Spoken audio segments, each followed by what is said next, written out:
Ahora estoy grabando ya la clase. Este, bueno, ¿cómo están, estimados alumnos? Hoy tenemos este, nuestra última clase de este módulo. La siguiente se van a tener con el profesor César Cristaldo, según ustedes ya le dan ubicar, que es director de posgrado. Em, y eh, quiero también avisarles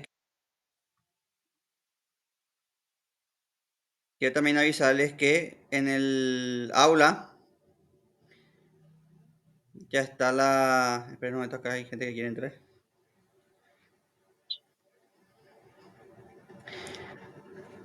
Quiero avisarle que en el aula ya está la tarea, el trabajo final y que van a tener hasta el 19 para hacer el trabajo. O sea, van a tener exactamente un mes a partir de hoy. A partir de las 12 ya debería estar disponible la tarea en el aula del curso. Que ustedes ya saben que es el artículo sobre uno de los temas. Eh,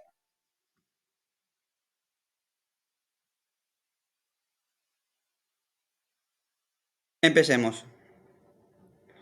La clase de hoy va a ser como un cierre así de toda la... Va a ser, vamos a relacionar todo lo que dimos así en un... vamos a poner en contexto, vamos a decir, por así decirlo, todo lo que vimos. Ahí. Este, ahí. Sí.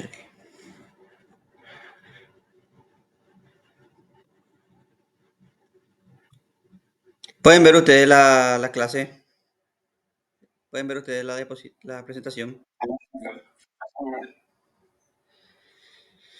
Bueno, hoy vamos a poner en línea contextual y como le dije, va a ser una especie de clase de general así. Vamos a tener, por eso vamos a ver conceptos que ya vimos, pero en un marco ya generalizado.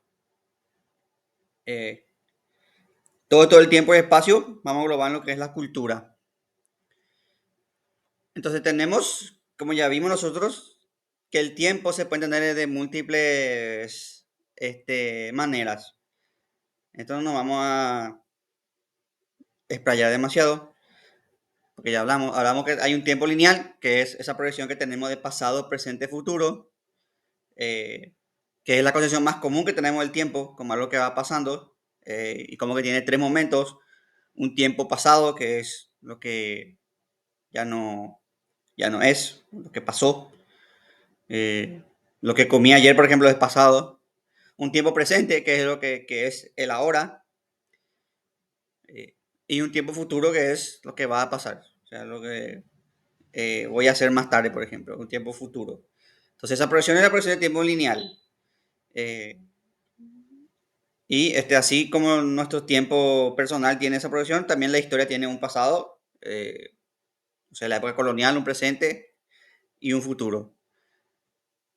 Pero vimos nosotros que eso no era común en todas las culturas y que varias culturas tenían su visión cíclica del tiempo. Nosotros vimos en este curso como, por ejemplo, los griegos tenían visión cíclica. Vimos también el tema del calendario maya y vimos también cómo eh, muchos, eh, muchas culturas, sobre todo las agrícolas, tenían esa visión de que el tiempo era o de la misma historia, como unas cosas de siglo que se repetían.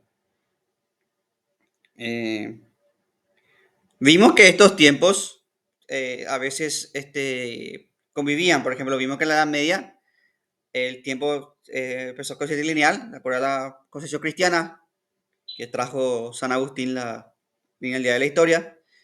Pero también vimos que la, la cristiandad también adoptó muchas cosas de calendario cíclico. Por ejemplo, los solsticios, la fiesta de los solsticios, San Juan y Navidad, se adoptaron. Y hay visiones cíclicas del tiempo que convive con las visiones lineales. También tenemos un tiempo social, que es cómo las sociedades tienen sus actividades. Acá hablamos de, sí, ¿alguien quiere hablar? Bien, escuché un micrófono. Acá hablamos de cómo las sociedades organizan su ocio. Acá, por ejemplo,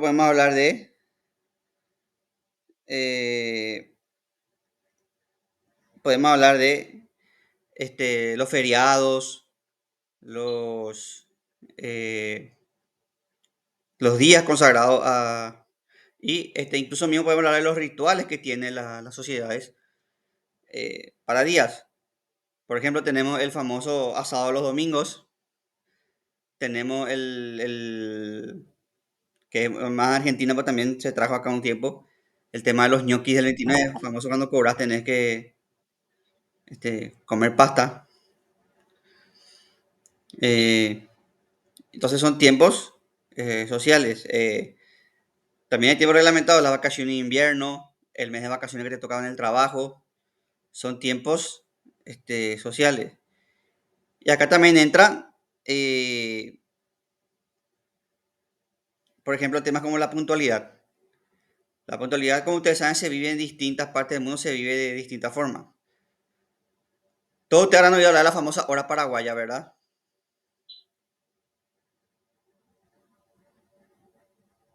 Ustedes saben lo que es la hora paraguaya.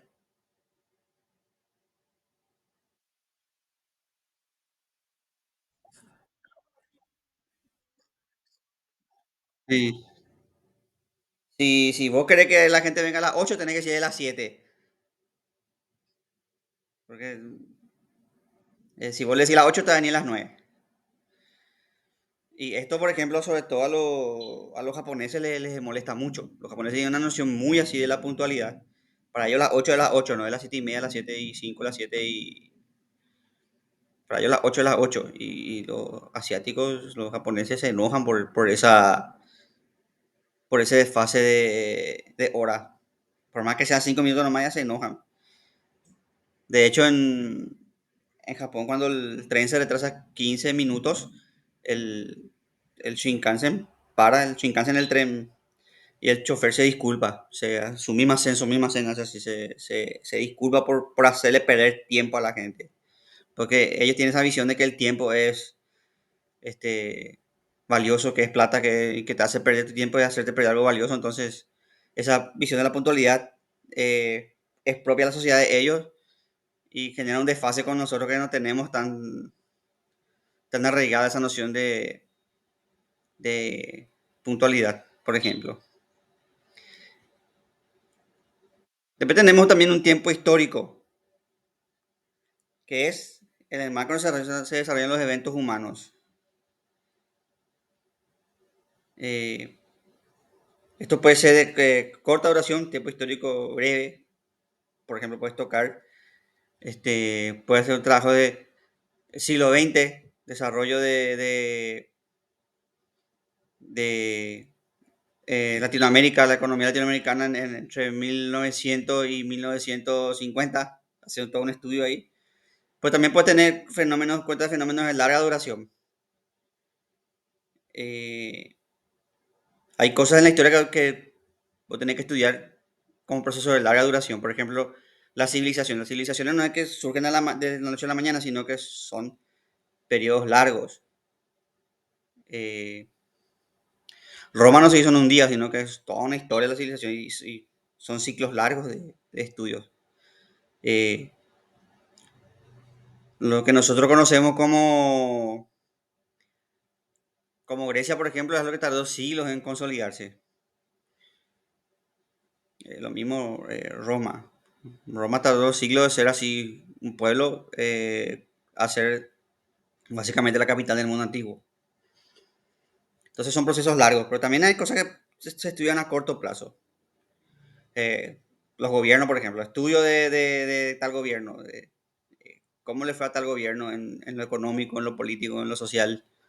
Esos son, como acá los gobiernos duran 5 años, por ejemplo, ya tenés, en 5 años tenés, ya puedes hacer un balance del gobierno de fulanito de tal. Entonces esos son los tiempos históricos.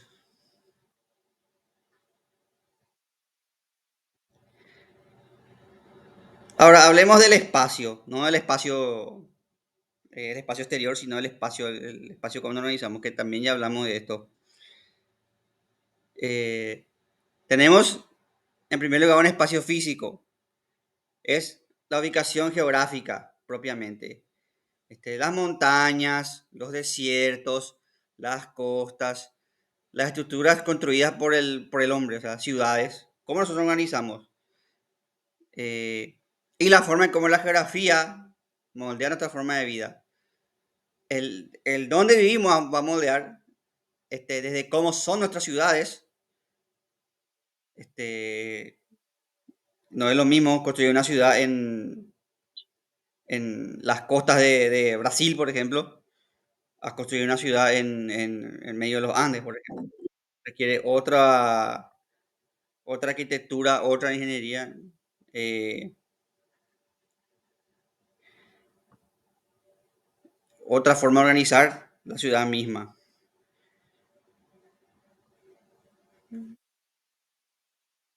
El clima incluso condiciona la moda, cómo nos vestimos.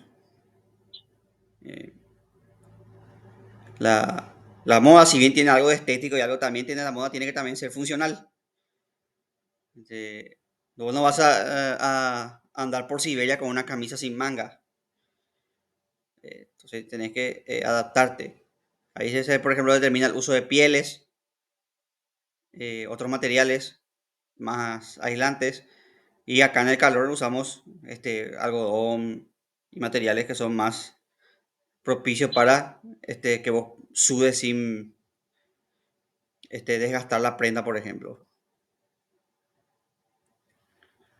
Entonces, el espacio, como dije, regula desde la organización de la ciudad hasta la ropa, la arquitectura, qué materiales se usan para construir las casas, por ejemplo, depende de la región. Eh, si voy en Estados Unidos, por ejemplo, vas a ver que medio, en el medio de Estados Unidos, no sé, ponerle Kansas, eso vas a ver casas de madera, por los temas de los tornados, no pueden hacer ellos casas de materiales, entonces ellos hacen casas de madera que el tornado lleva y ellos pueden hacer en poco tiempo pueden hacer otra vez otra casa. En teoría los arquitectos deberían tener en cuenta eso, o sea, las condiciones, el clima, la ciudad, para hacer casas adecuadas a la arquitectura de esa zona. En los países donde hay poca luz solar, por ejemplo, las ventanas son grandes para que aprovechen más la luz. Y en los países donde hay, en cambio, las ventanas son chicas. Acá no necesitamos ventanas tan grandes porque tenemos sol casi todo el año. Entonces, son esas cosas que se tienen que tener en cuenta cuando hablas de espacio físico. Pero también hay un espacio social, una manera en cómo utilizamos nuestros espacios sociales, cómo se distribuyen las zonas y viviendas por las ciudades, eh, cómo se utilizan los espacios públicos, eh, el tema, por ejemplo, de las plazas, los lugares públicos que usamos para dispersarnos, las zonas comerciales, cada ciudad tiene su zona comercial, o sea, las ciudades también tienen su cierta organización. Eh, Muchas veces eso es planificado, otras veces es totalmente, por ejemplo, acá en Paraguay no se planificó nada. No sé yo cómo es la historia, por ejemplo, del Mercado 4, pero supongo que por la ruta unos cuantos se empezaron a ubicar ahí, después ya se quedó ahí el tema del Mercado 4, como era un acceso a la ciudad. Supongo que ahí se empezó a ubicar la gente y ahí se hizo Me pueden corregir si me equivoco, alguien que sepa de ese tema. Pero no fue algo planificado, no fue que le dijeron que la ciudad dijo, vos vas a hacer acá tu...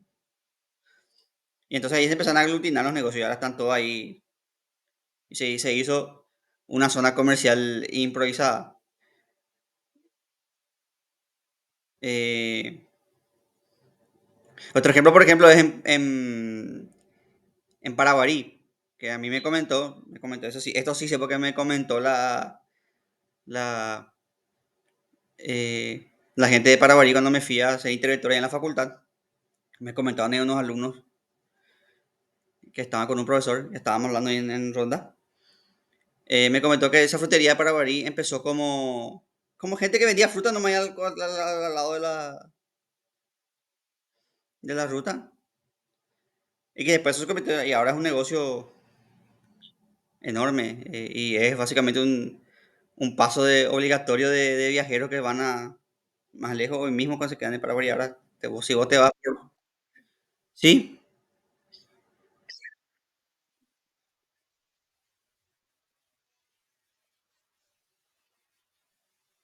el de Abasto, sí. Pero yo te hablo del Mercado 4. El de Abasto, el que está ahí detrás de España, ¿verdad? La Avenida España, que está cerca, yo sí, yo me acuerdo que está cerca de mi colegio, ese es el Mercado de Abasto.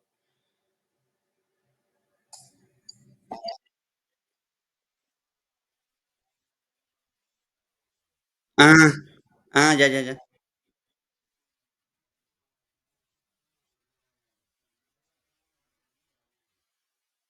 Ya, ya, ya.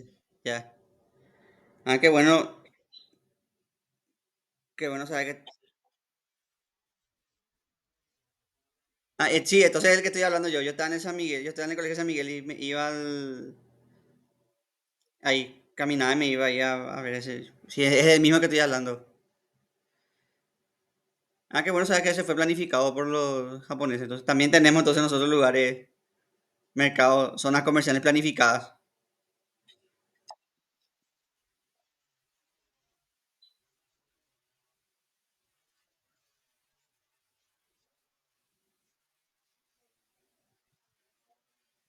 Mm.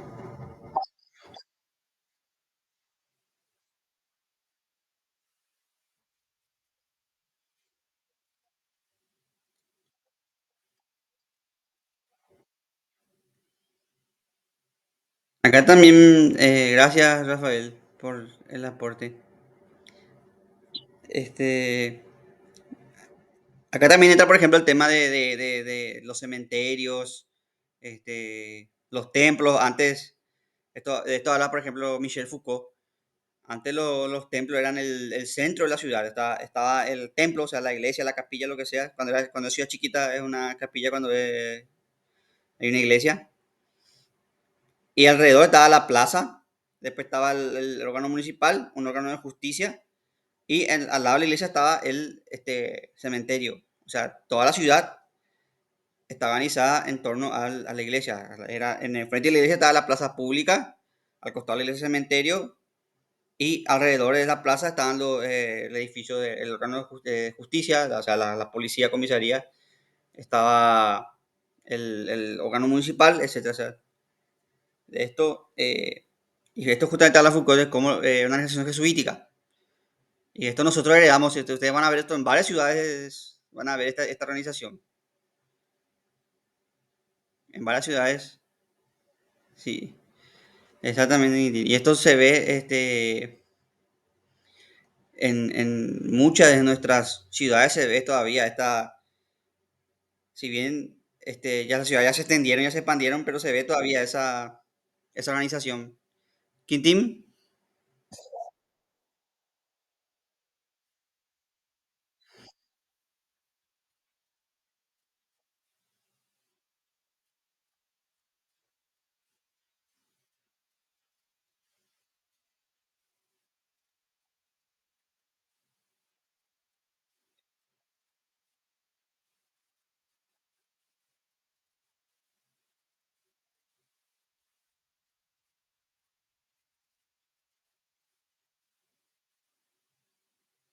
muy interesante, Quintín. Sí, de hecho, sí llevaron hasta el templo y todo, incluso la economía gira en torno porque ahí están todos ahora ya es más disperso, pero antes estaban todos los negocios, estaban todo alrededor del.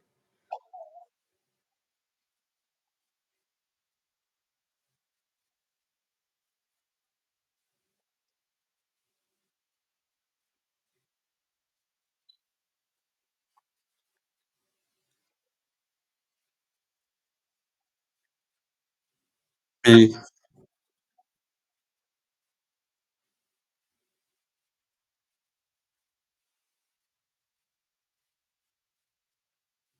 sí, así mismo.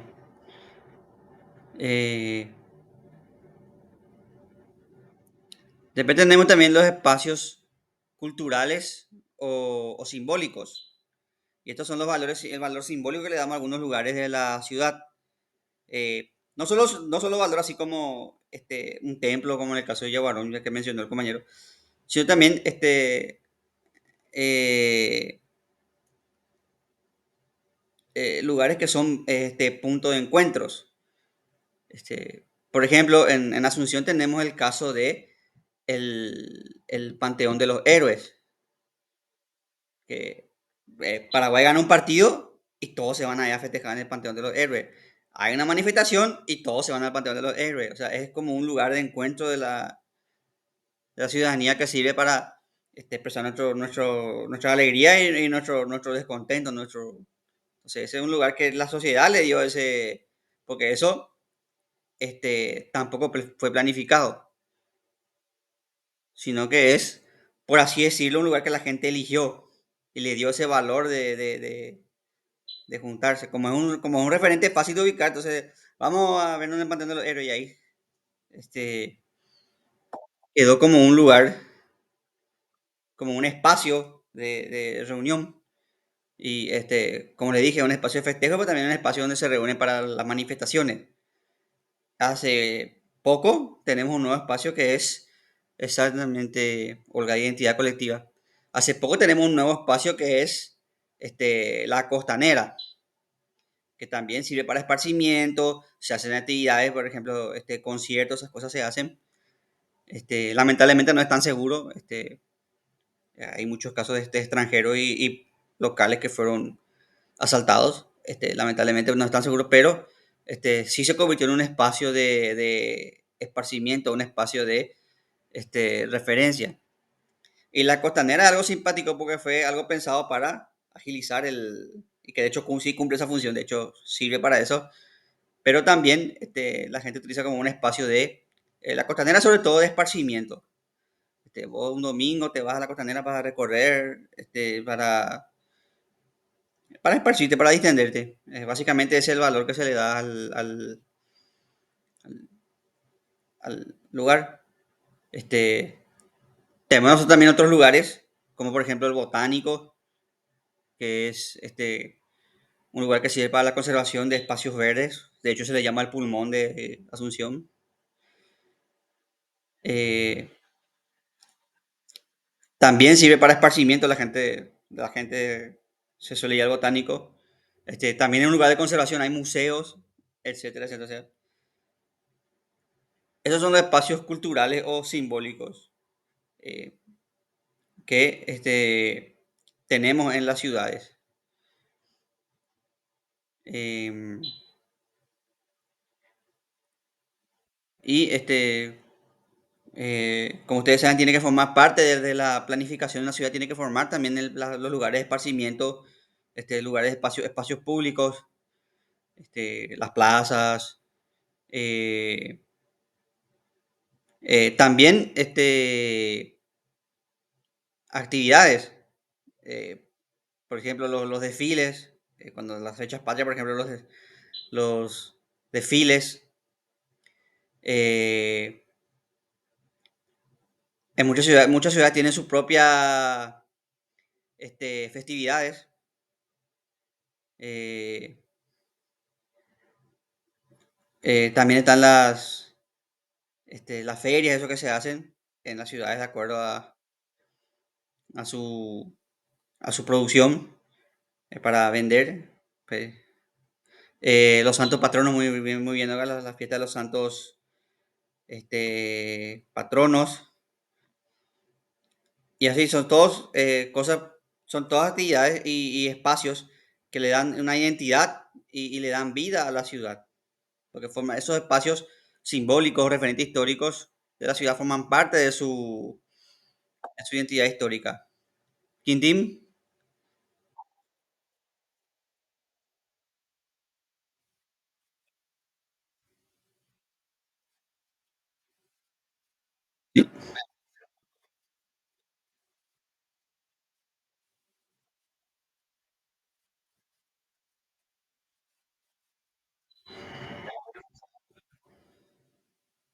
Así mismo, Trinidad también en el caso de la iglesia de Trinidad, y ahí tuvo el estatus de barrio, vamos a decir, con la... Y de hecho sí es, en base a eso se organiza el, como decís, el barrio. Y esa iglesia también forma parte de la identidad de la región o de la ciudad. Como dice yo la compañera, cada ciudad tiene su santo, eh, y tiene sus actividades propias a veces hacen actividades que forman parte de la identidad de la ciudad. Por ejemplo, Cacupe tiene su actividad en torno a la peregrinación. San Bernardino se tomó una identidad de ciudad veraniega, vamos a decir, y tiene su actividad de verano. Este, no sé, Areguá tiene su cosa de la frutilla, su festividad de la frutilla. Cada ciudad tiene así su identidad. Eh, Tiene parte, así que forma parte de la vida de esa ciudad. Después tenemos un espacio que es de que casi nadie habla, pero yo tengo que mencionar, que es el espacio virtual. En la era moderna nosotros tenemos algo muy interesante, que es que nuestro espacio ya no es más solamente físico, sino que también es virtual. Es eh, lo que pensadores eh, llaman la hiperrealidad. Eh, en las redes sociales, por ejemplo, también son un espacio que yo armo y yo configuro de acuerdo a mí. Entonces, en las redes son un espacio donde yo me proyecto y yo pongo lo que, obviamente, lo que yo quiero. Y ahí tenemos el tema de la realidad de las redes. ¿Qué vos ves en las redes? Vos en las redes me ves a mí, a el profe Ismael, o ves aspectos que el profe Ismael quiere proyectar, quiere mostrarte.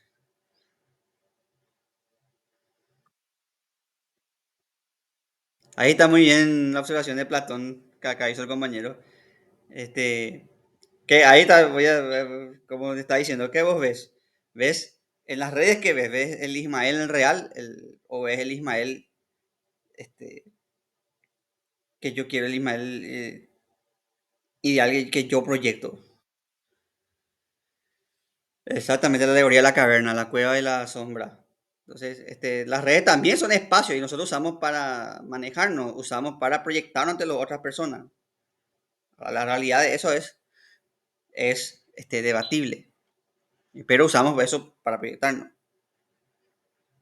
Entonces tenemos nuestro espacio virtual, que no solamente creo que las redes, por ejemplo, Spotify también es un espacio virtual. Mi música, yo tengo mi lista, mi playlist, YouTube también es un espacio virtual. Yo organizo mi video, organizo entonces, esta es una nueva concesión y suena contradictorio porque estoy hablando de espacio y es un espacio sin espacio. Pero no sé si me están entendiendo. Es un espacio, pero no tiene espacio. Parece contradictorio, parece confuso.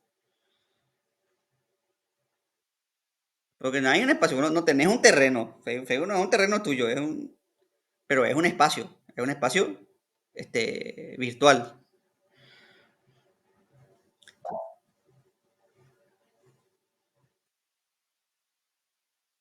Eh, y esto, por ejemplo, influye incluso en el tema de la preservación del conocimiento. ¿Cómo se va a preservar ese conocimiento en la virtualidad? Si hoy hay una tormenta solar, se puede borrar todo el internet. ¿Cuánta información no se va a perder? ¿Cuánta información no se va a quedar fuera de la historia? Así te da que pensar en serio esas cosas del espacio virtual. Pero el espacio virtual nos permite relacionarnos, nos permite este, nos permite comunicarnos más fácilmente. De hecho, yo estoy hablando con ustedes así. Hicimos nosotros nuestra pequeña aula, un espacio. El aula que suele ser un espacio físico. Tenía que estar yo acá con una pizarra ahí, ahora es un espacio virtual. Estoy hablando con usted directamente y proyectando una imagen. Entonces nos permite organizarnos, nos permite estar a distancia y hablarnos de tú a tú, que es muy importante.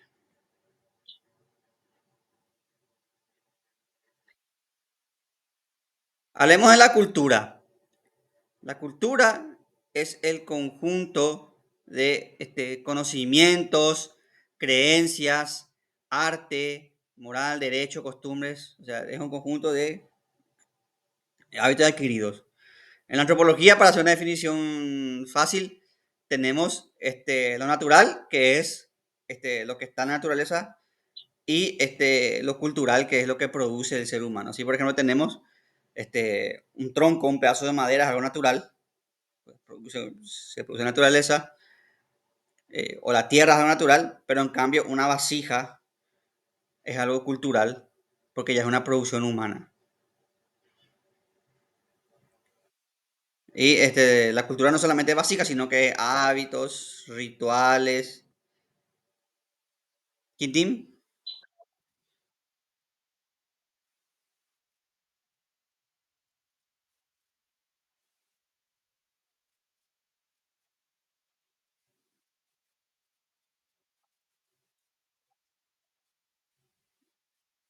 Exactamente. Sobre todo cuando estudiamos los pueblos nómadas, esas cosas, básicamente eso es lo que encontramos, ¿verdad? Porque nos dejan mucho, nos dejan construcción arquitectónica, no tienen lo que se llama, lo que se conoce como arquitectura monumental, por ejemplo.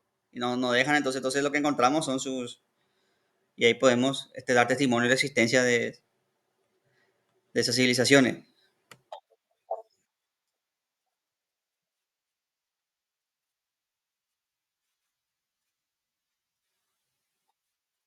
Sí,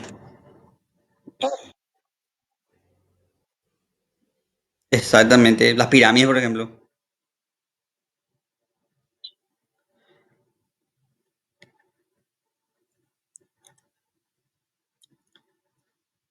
Eh, la cultura, como dijiste, es moldeada profundamente por el tiempo y por el espacio, que es lo que justamente estamos en esta clase. Estamos asociando la cultura con todo lo que dimos en la clase pasada. Entonces vamos a ver el tema del tiempo. El, el tiempo permite la acumulación de tradiciones, la evolución de la lengua, la transformación de las leyes, y lo que hace el tiempo también sobre todo es gestionar una identidad colectiva. O sea, la, la cultura paraguaya no es que surgió, no es que nosotros no sé, nos independizamos y dijimos, bueno, ahora somos paraguayos y vamos a comer chipa y tomar cocido y no funciona así. Fue una evolución cultural, unas transformaciones en nuestros ritos, en nuestra forma de vida. Eh,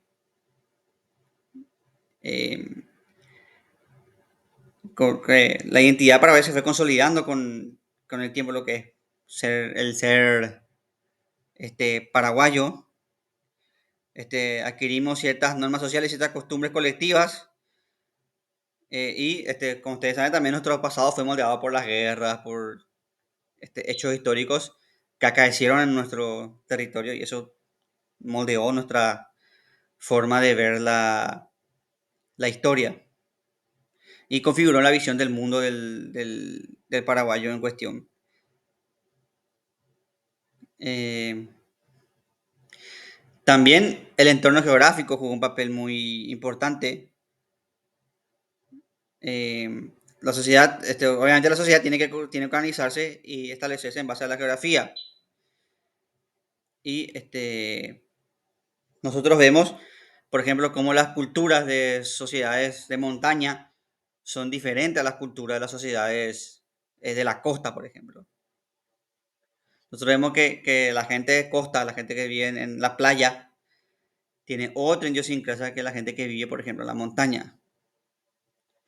¿Por qué pasa eso? Porque obviamente el de la montaña lidia con un tipo de clima distinto, lidia con situaciones adversas distintas. No es que el de la playa no lidia con situaciones adversas, todos los seres humanos lidian con situaciones, pero eh, por ejemplo, situaciones como la abundancia de alimento son diferentes en una región que en otra. Ahora, por ejemplo, que viene el tema del turismo, este, la gente de playa suele ser más propensa a relacionarse con, porque generalmente en las zonas de playa hay gente de varias culturas, entonces vos te vas a la playa y te reciben así como si fueras vos su amigo, su cuate, eh, te tratan, porque es el trato que se le da a las sociedades turísticas. En cambio, en la montaña son gente más huraña, más, no de trato tan fácil, precisamente porque son gente que vive más aislada, son gente que confía más en su comunidad que en el foráneo que viene de afuera. Foráneo que viene de afuera, estoy haciendo una reiteración, pero está bien, se entiende. Eh, Acá, en nuestro país, para dar un ejemplo de acá, podemos ver la diferencia entre la gente de la capital y la gente del interior. Vemos diferencias desde la misma lengua, que la gente del interior habla más este, guaraní que la gente de la capital. Si bien acá en Paraguay todos hablan guaraní, pero nosotros vemos que para el interior es como una naturaleza, como su... En cambio acá en la capital hay ciertos contextos donde incluso no se habla el idioma. Me pueden corregir si me equivoco, pero por ejemplo yo cuando estaba en el colegio, mis compañeritos que vivían, y en la facultad también, mis compañeritos que venían del interior, hablaban sin problema guaraní. En cambio, eh, la gente de la capital hablan, obviamente te hablan guaraní si hablan guaraní, pero se comunican normalmente en español. Entonces es como una diferencia incluso en el mismo, en la misma forma de comunicarnos. También tenemos diferencias en la organización del tiempo. Hablamos nosotros de ese tema de la famosa hora campaña, hablamos de ese tema. Eh, las manifestaciones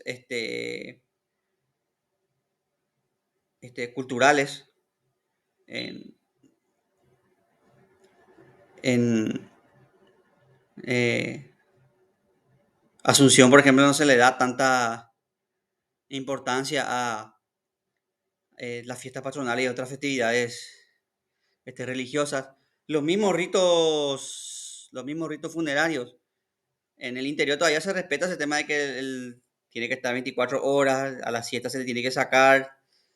Este, los días de rezos todavía se respetan y acá en la ciudad ya es como más acelerado el tema del rito funerario. Está todo más acelerado. Es diferente asistir a un funeral de ciudad que asistir a un funeral en el interior del país. Esto se debe a varias cosas, a diferencias históricas, sociales, este, culturales. Entonces se ven las diferencias, cómo el entorno geográfico moldea la cultura. Pero, y acaba el giro de tuerca. Sí, ¿alguien quiere hablar? Escucho el micrófono. Nadie, bueno. Acá el giro de tuerca no es que es una interacción recíproca. Eh, la cultura también moldea nuestra apreciación del tiempo y del espacio. No es que estamos condicionados por el espacio ni que nuestra cultura va a condicionar, sino que nosotros también cambiamos la apreciación del tiempo y del espacio. Eh, no es solo que nosotros, no es que nosotros nos adaptamos al espacio, sino que nosotros también transformamos nuestro espacio. Este, Hablamos, por ejemplo, de la moda, que sirve para adaptarse al clima y a la región, pero nosotros también transformamos esa moda,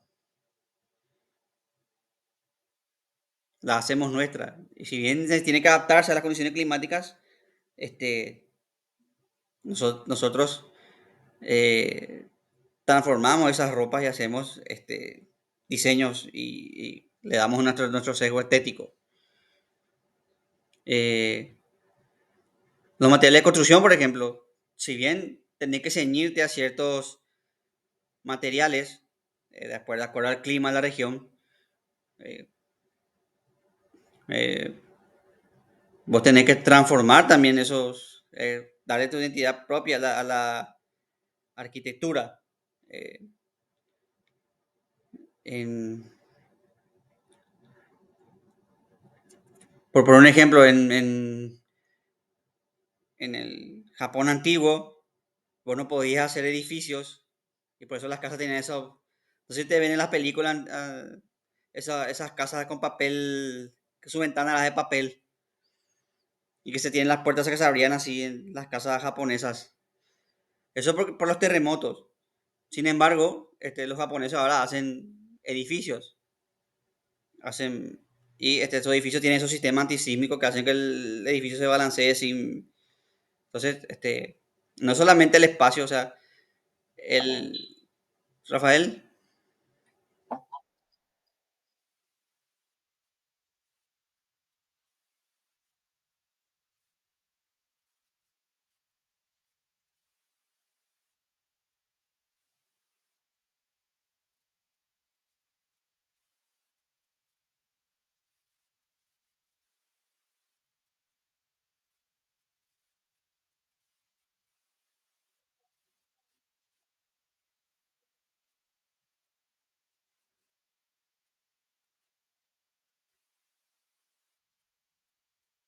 sí, que acá es común porque era un material que permite el fresco y que aísla.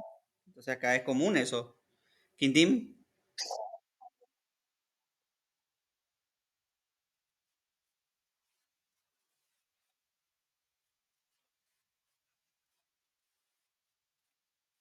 sí.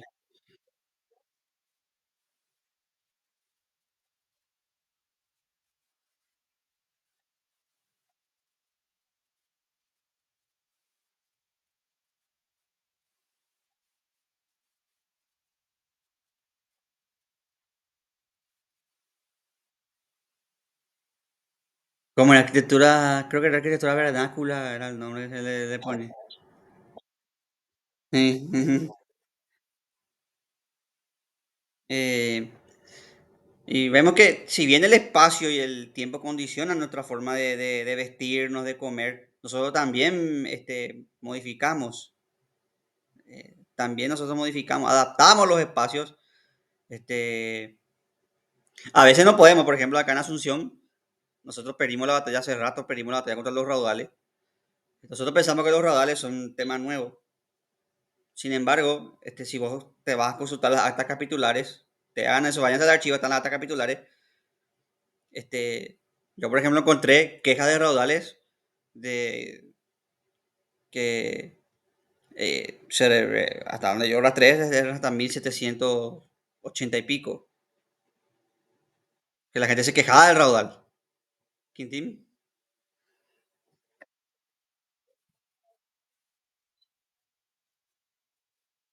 Sí.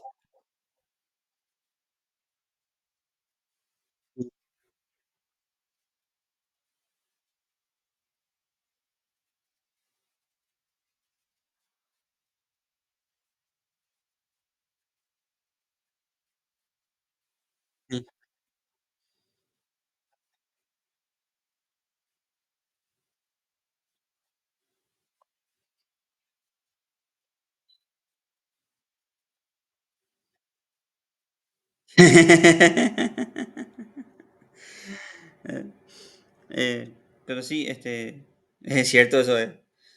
Eh, pero sí, se te ve, algunas veces perdemos porque no podemos con la naturaleza, pero otras veces sí, se transforma la ciudad para poder cumplir la necesidad y a veces logramos con éxito transformar ese espacio. Por ejemplo, en el caso de los Andes, donde los incas transformaron la montaña en terrazas de cultivo y pudieron este, adaptar la naturaleza a un ambiente generalmente hostil para el cultivo, pudieron convertirlo en un ambiente apto para el cultivo. Nosotros también acá en muchas regiones del país, lugares que antes no eran cultivables, logramos convertir en lugares cultivables. Transformamos, para bien o para mal a veces, transformamos humedales en zonas de cultivo, por ejemplo. Eso también trajo un problema con la fauna autóctona y todas esas cosas. Este, por eso cuando vos tenés que hacer esos tipos de cosas, tenés que ver el estudio sustentable y todas esas cosas. No puede transformar así porque así nomás. Pero el punto es que podemos transformar el espacio y eh,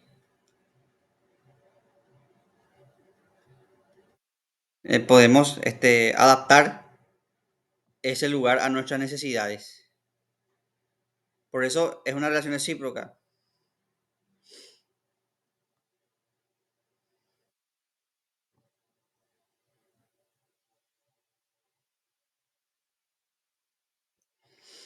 Hay toda una discusión sobre el tema de las transformaciones que trajeron las hidroeléctricas. Este, Hay una discusión sobre el tema de Itaipú. ¿Itaipú fue un progreso o fue un retroceso, vamos a decir? Por un lado tenemos que Itaipú posibilitó el desarrollo no solamente energético, sino con desarrollo económico, un desarrollo industrial. Este, También implicó un desarrollo geográfico, la famosa expansión hacia el este. Eso implicó carreteras, ciudades, eh, pero también, como decir, implicó la transformación del espacio. Para muchos fue una o una regresión de la soberanía, desaparición de saltos naturales. Yo no llegué a conocer los saltos del Guairá, vi en fotos. No creo que las fotos le hagan justicia a eso. Eh, Ahí como dijo Olga, hubo un boom económico. Surgió una clase social, los varones, famosos varones de Itaipú. Este, Trajo un desarrollo urbano, eso, importante. Entonces, hay de los pros y los contras de ese movimiento económico. Y entonces, esos tres siempre trae discusión. ¿Fue para nosotros Itaipú algo bueno o fue algo malo? ¿Fue el país salió bien parado de eso o un regalo a la soberanía? ¿O fue una forma hábil de negociar con una potencia extranjera sin irnos a la guerra? Es toda una... eh, También está el tema geopolítico, el interés internacional, el qué contexto histórico concreto se fundó, etcétera, etcétera, etcétera.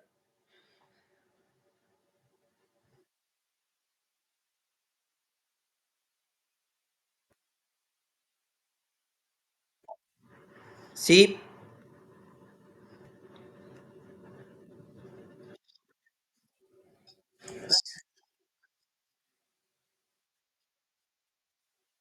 sí, eso es indiscutible.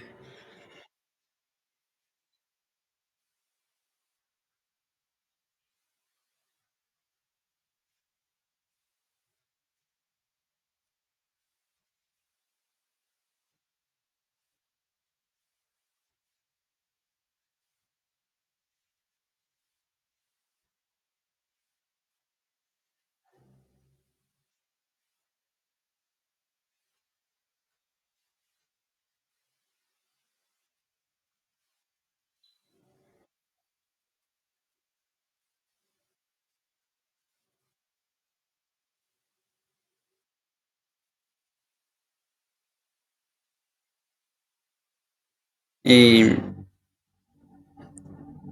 Hablemos de el territorio. Territorio es un concepto teórico y metodológico, o sea, que escribe cómo se desenvuelven las personas en ese espacio. Y las relaciones sociales que hay entre los seres humanos en los ámbitos cultural, social, político, es referente en esa región. El mundo, como ustedes saben, está en constante cambio, ahí se transforman las relaciones y se transforma el territorio. Antes, se veía el territorio en concepto de conceptos simples, un concepto geográfico donde vivía gente de cierta raza, de cierta cultura, pero hoy sabemos que es más complejo. No podemos reducir el territorio solamente a la raza, a la geografía. Este, no sé, China no es solamente donde viven los chinos. Para empezar, lo que vos llamas chinos es un montón de culturas. Los chinos no son solamente chinos, así como en África no son solamente los negritos. África es un montón de culturas, de tribus y de tradiciones distintas. Nosotros le estereotipamos al africano como que son toda una misma cosa, pero no. Lo mismo acá en Paraguay. Paraguay no solamente los nativos paraguayos no son solamente los guaraníes. Hay un montón de etnias, están las etnias chaqueñas, este, eh, que tienen sus propias tradiciones. O sea, entonces, territorio es algo más complejo y entonces, ahora no solamente entra el tema de la organización, sino que entra el tema de la sociología, la geografía. Este territorio es eh, algo que requiere un análisis histórico, sociológico, que no puedes delimitar así sencillamente por eh, trazar un mapa y este, dejarlo ahí.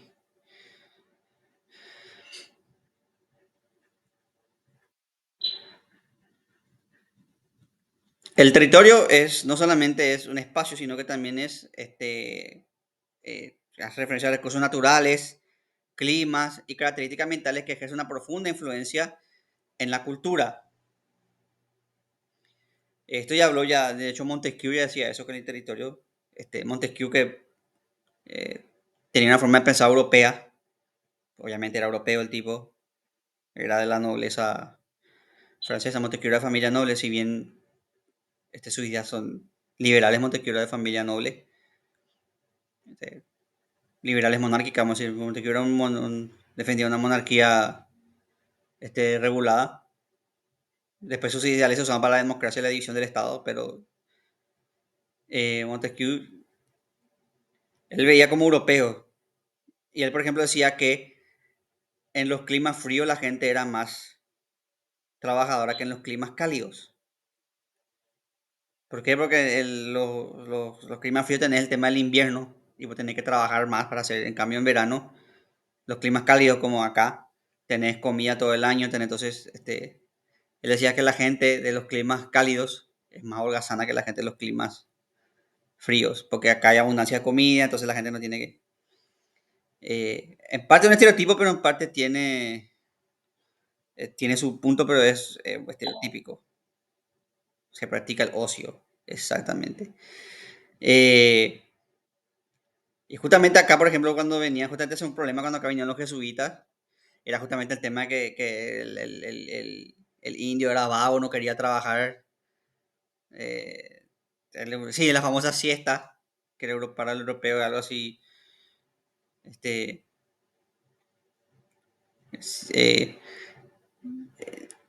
eh, pero acá tenemos el tema pero el europeo decía, pero ¿por qué eso es? Primero porque es una economía de un diferente sistema económico.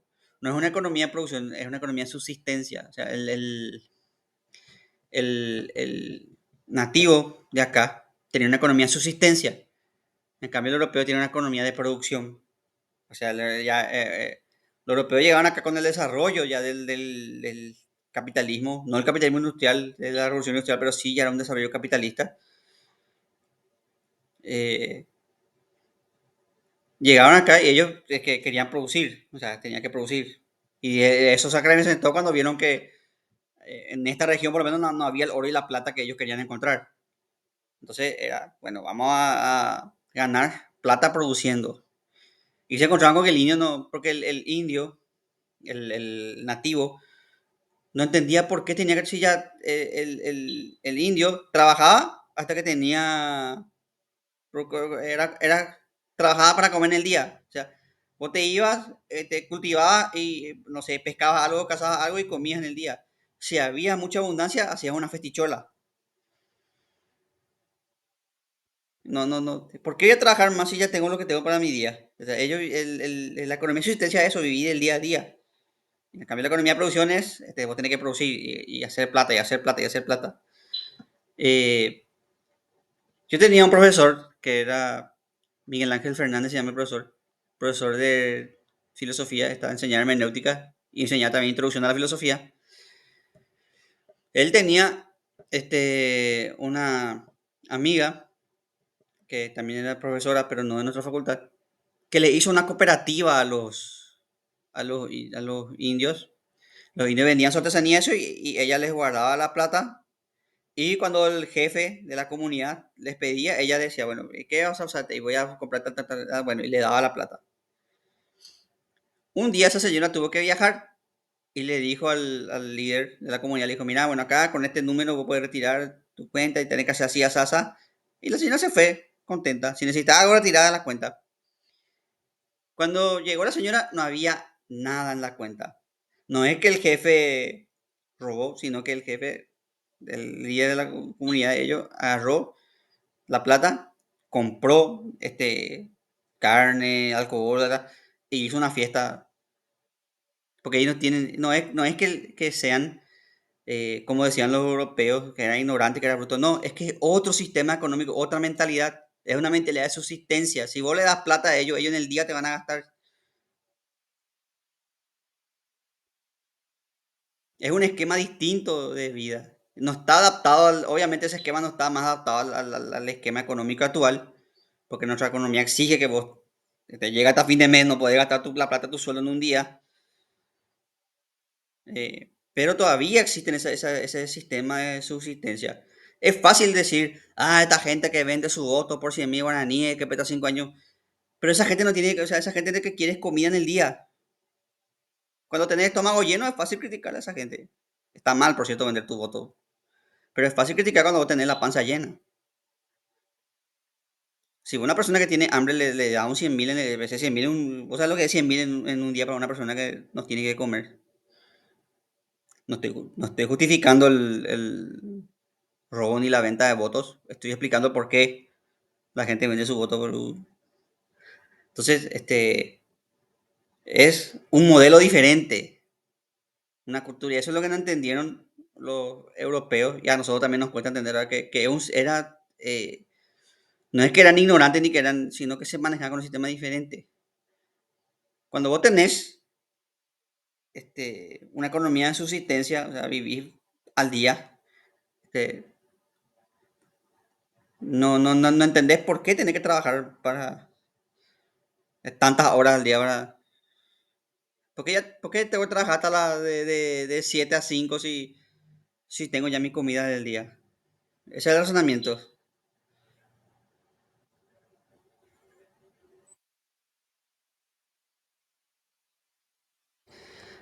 Acá tenemos otro caso que es el del aislamiento.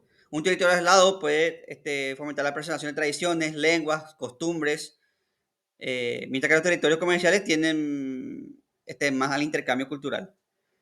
Acá, por ejemplo, tenemos, por ejemplo, el caso de Grecia. La filosofía en Grecia pudo surgir justamente porque Grecia tenía ese intercambio cultural. Los griegos no tenían mucha tierra cultivable, entonces tenían que dedicarse al comercio. Ellos hacían ánforas, hacían cosas y comerciaban con los egipcios, con la gente de Asia Menor. Eh, entonces, eso había un intercambio, un sincretismo cultural. En cambio, por ejemplo, sí, vinos. De hecho, los griegos le cambiaban a los egipcios vino por cerveza.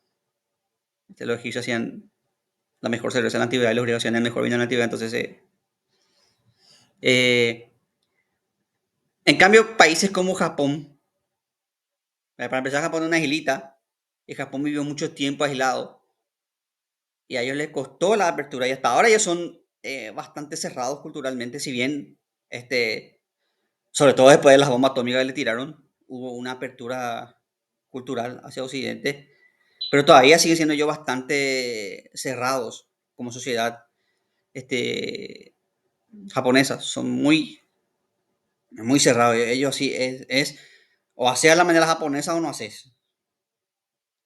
y todavía están encerrados en el tema de las tradiciones, de sus...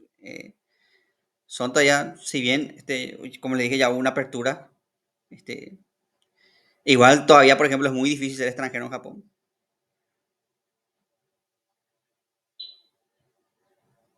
Eh, entonces, hay zonas de aislamiento. Nosotros, por ejemplo, tenemos un español distinto al español del argentino, por ejemplo. Porque nosotros también tuvimos nuestro periodo de aislamiento. eh, y pues, también está el tema de que al no ser portuarios, no tener puerto, no recibimos tanta influencia de la migración. En cambio, el español argentino está llenado de lo que se llama el lunfardo, que es sobre todo por la influencia italiana que les trajo nuevos, por ejemplo, ellos dicen birra, afanar, son términos del lunfardo. Eh, y que ahí se ve mucho la influencia de la cultura italiana, por ejemplo, en Argentina. Al ser portuario, ellos tienen, y nosotros, en cambio, tanto por nuestro aislamiento político que tuvimos al principio de nuestra independencia, como por estar geográficamente este, aislados en el continente, eh, nosotros preservamos nuestro, nuestro español sin tanta influencia de otros. Ahora con la globalización, obviamente eso está cambiando, ya usamos este, términos como coaching y esas cosas usamos. Traemos cosas sobre todo el inglés que están de moda. Entonces tenemos, ¿cómo nos conectamos también? Esto de vida, ¿cómo nos conectamos con nuestros vecinos? Eh, Nosotros, por ejemplo, no tenemos una relación muy buena. Tenemos relación así de tipo de amor-odio con nuestros vecinos. Tenemos el tema de nuestro pasado con la guerra, que nos peleamos con nuestros vecinos. Eh, de hecho, tuvimos guerra con Brasil, Argentina y con Bolivia. No es que tenemos un odio hacia los... No somos, por ejemplo, como China y Japón que se odian. Eh, pero sí, por ejemplo, vos, por ejemplo, notás cuando hay un partido de fútbol, por ejemplo, notás ese rencorcito. Y notás también en términos que se mantienen hasta ahora. Por ejemplo, el término curepí, hasta ahora, en términos despectivo, que hasta ahora se mantiene.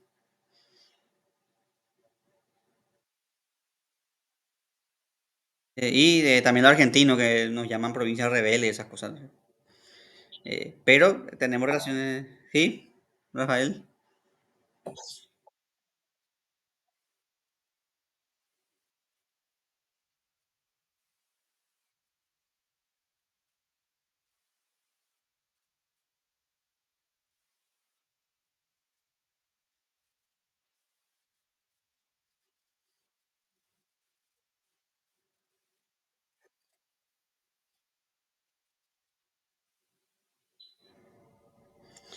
Ah, muy bien, no sabía, muy buen aporte, Rafael, no sabía eso.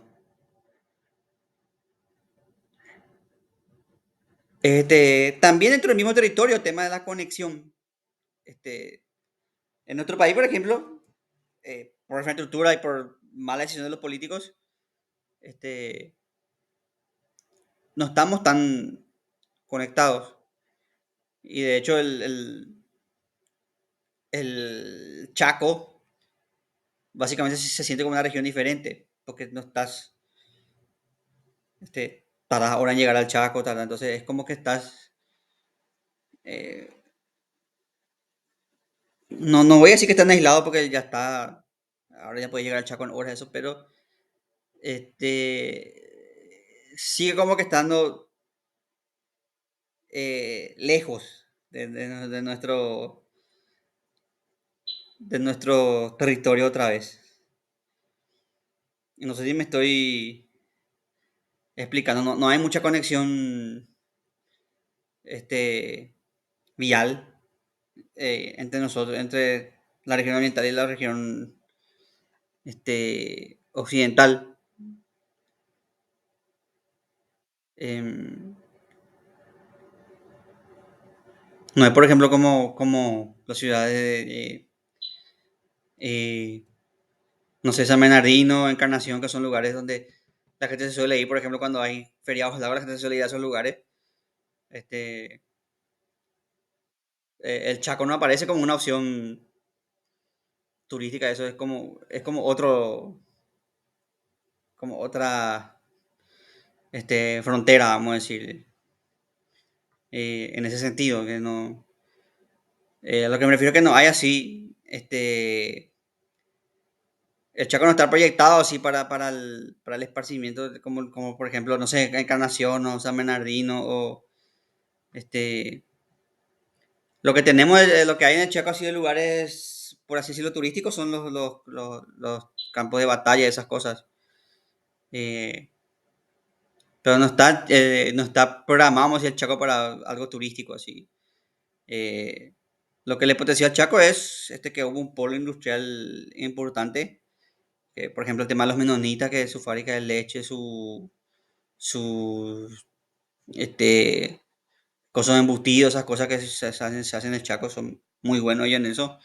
Y eso también trajo la necesidad de que haya ruta, eso, y por eso en parte le debemos a ellos ese desarrollo hacia esa región. Pero básicamente no hace falta potencializar más. Exactamente, atención agroganadera. Y de hecho, antes de Itaipú también, el este estaba aislado. De hecho, no había ni una ciudad grande en el este. Y después con Itaipú se empezó a hacer todas esas carreteras, la infraestructura de las ciudades. Sí, alguien pidió micrófono.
Tintín.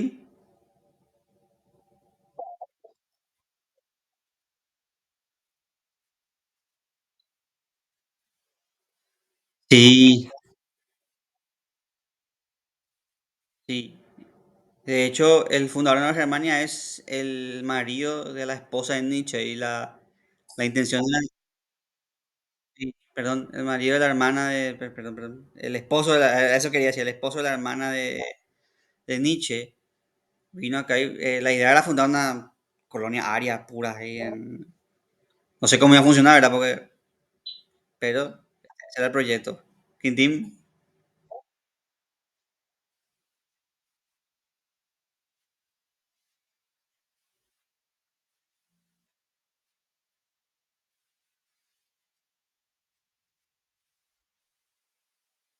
eh,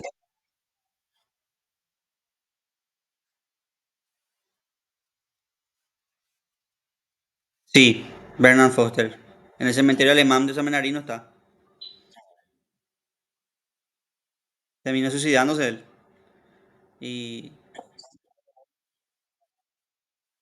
la hermana de Nietzsche le pidió, hay una carta que ella le pide a Nietzsche ir a Paraguay. Y Nietzsche alegó dos cosas para no venir. El clima, que le iba a hacer mal a su salud según él, y que no había bibliotecas.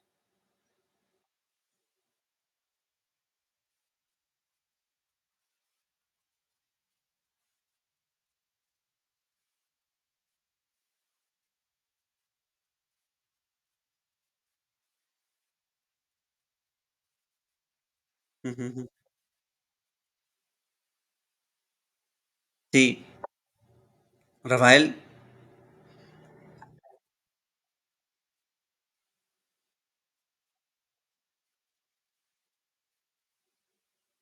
eso no sabía yo, interesante.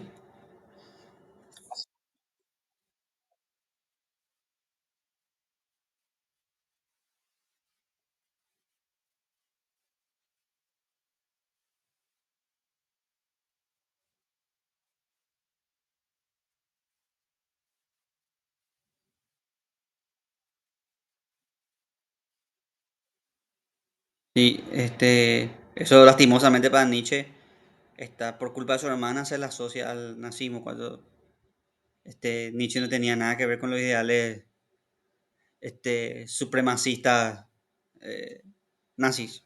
Hay ciertas cosas que son discutibles en el pensamiento de Nietzsche, pero Nietzsche, de hecho Nietzsche le criticaba al marido de su hermana. Hay una carta donde le llama cerdo racista. Nietzsche está, el Ubermensch de Nietzsche era más bien una persona que te ponía sus valores.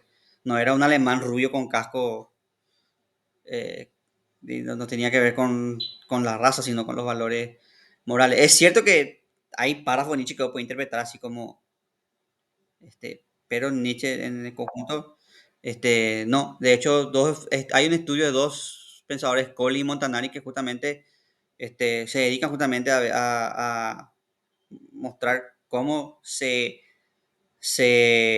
torció hacia el nazismo la ideología de Nietzsche. Quintín,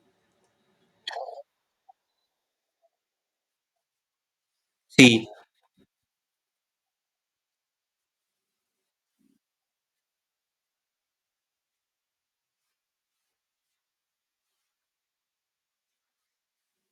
sí.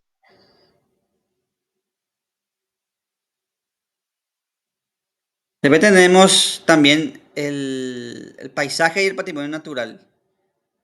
Eh, el paisaje forma parte del imaginario colectivo. El paisaje, como te sabes, inspira el arte, la literatura, las leyendas de una cultura. Eh, También tenemos el tema de los espacios sagrados. El tema, por ejemplo, del Cerro Yabarón, que tiene su atractivo paisajístico natural, pero también tiene un coso sagrado. Está relacionado con los mitos y leyendas populares. Eh, entonces, también está ese tema de los espacios naturales y cómo se relaciona eso con Quintín.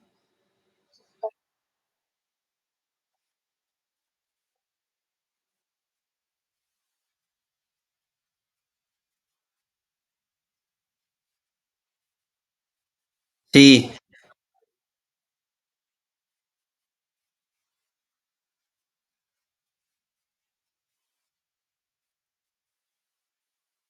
eso que vos decís de Santo Tomás había una leyenda previa a lo de un.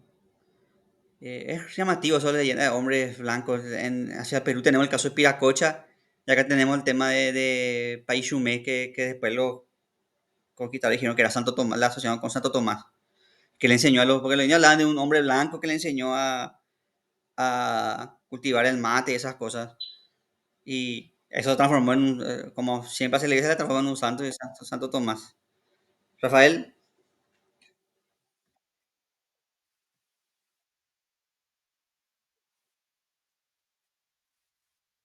Sí.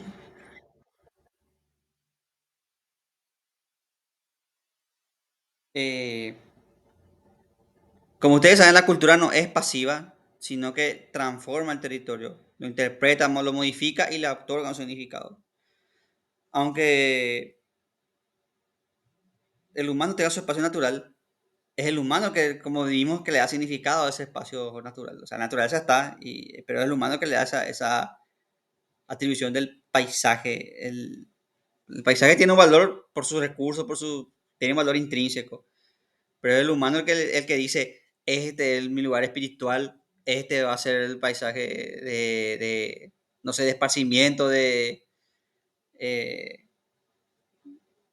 entonces es el humano el que le da, el que modifica o interpreta el paisaje. No sé, una playa por sí sola son humanos los que transforman esa playa, le ponen a otros lugares turísticos y hacen que eso sea, vete a la playa tal. Y le hacen un lugar turístico, por así decirlo. Entonces, eso, el paisaje vale en cuanto vale. Y el humano le da un valor ya sea turístico o simbólico este, o de recursos. Y lo mismo pasa, no solamente pasa en la naturaleza, sino que también pasa en las ciudades, también territorial. Eh,